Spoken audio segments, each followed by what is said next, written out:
Hi everybody. So this is going to be my back to work, don't be smiling.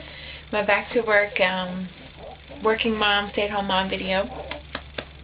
I watched Jenny's video about a week ago, I think it was, when she posted it. I knew I wanted to do one as soon as I went back to work. I wanted to be a stay-at-home mom, but because this pregnancy was unplanned, I couldn't. Well, we knew we wouldn't be able to.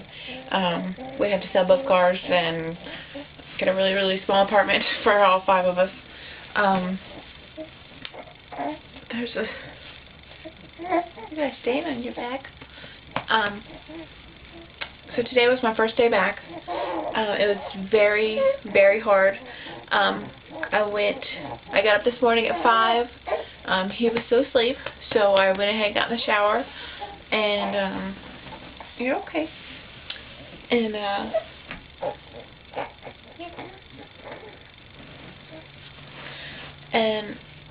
while I was in the shower, I started thinking about it, and that's when I started crying for the first time. While I was getting ready and while I was getting everything in the car, I was fine. I got up 2.5 hours before we were supposed to leave, and we were still rushed. So it's very hard. I think it's kind of have to do like a practice run, like a week before, or just to see how much time it will take you to get ready by yourself. I've had to get ready by myself for the past 7 weeks, but I had plenty of time. I would shower when he was asleep, and then, I wouldn't have to leave for another 3 hours, and I'd go upstairs, blow dry my hair, and do my makeup, and, you just take your time over those couple weeks. You're not really rushed.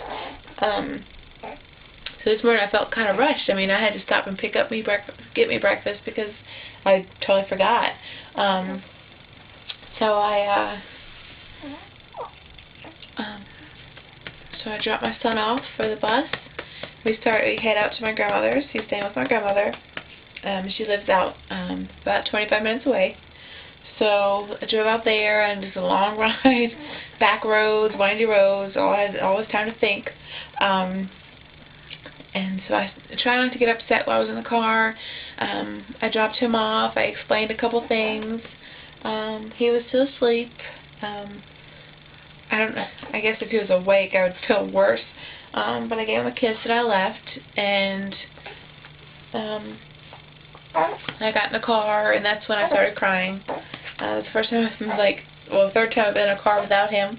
The first 2 times I went to the grocery store for 20 minutes, and my husband had him. I got down the road, and I texted my husband, and I told him, I was like, that was one of the hardest things I think I've ever done.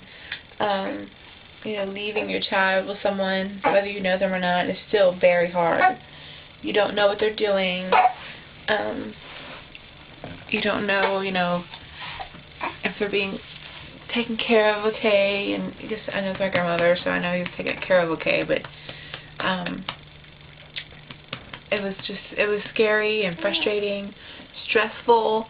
So I get to work, I have to carry all my stuff inside, my purse, my breast pump, my lunch. I have to have all this stuff and go back to work. And before I went, I just had my purse and my lunch. So I go back there, I go upstairs to my office, and I think I started crying really hard that first time. My boss come in there and asked me how I was doing. I started crying. Every time someone come in my office, I start crying. So I just knew that today wasn't going to be a great day. I had talked to my boss, and he was telling me, do whatever I need to do. If I need to just shut my door and go in my office and be alone, to go ahead and do that. So I've done that a couple times because I would just cry and cry. You're okay. Shh. You're sleepy. Shh. You're sleepy. Very sleepy.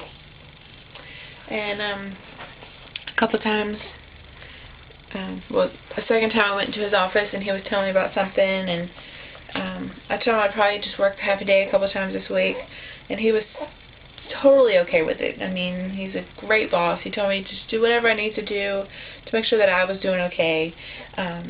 Because I told him if I'm not doing okay, then I can't do my job fully. And I don't like being a very emotional, I don't like showing my emotions that much.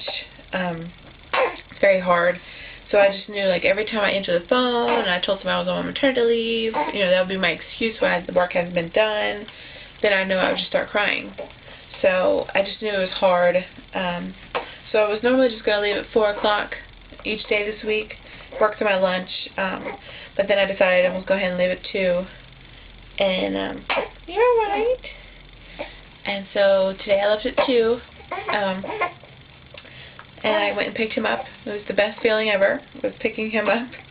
I hadn't seen him in a couple of hours. I feel like I haven't seen him in forever.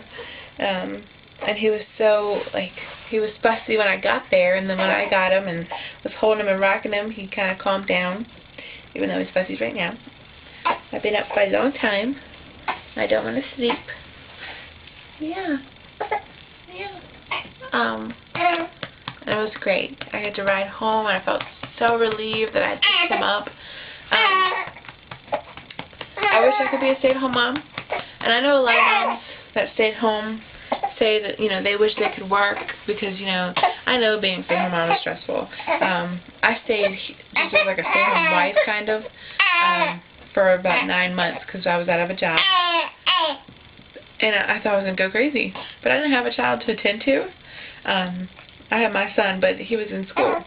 So I didn't really have any kids during the day. I just had to, you know, keep up the laundry, do the dishes, and that's kind of your job. And yeah, that in itself is stressful, I think, too. But I think what's bad for working moms is that we have to find the time to do those things. You know, it's kind of like either we come home, we cook dinner, and then do them then, you know, do the laundry and stuff, or do we save it for the weekend, the only time we have off. I think that's why we call our house lived in. It's not perfectly clean because we don't want to spend all of our time cleaning it. We'd rather spend time with our family and our children. But that's my view on being a stay-at-home mom or working mom, and how my first day went. So I guess we'll talk to you guys later. Thanks.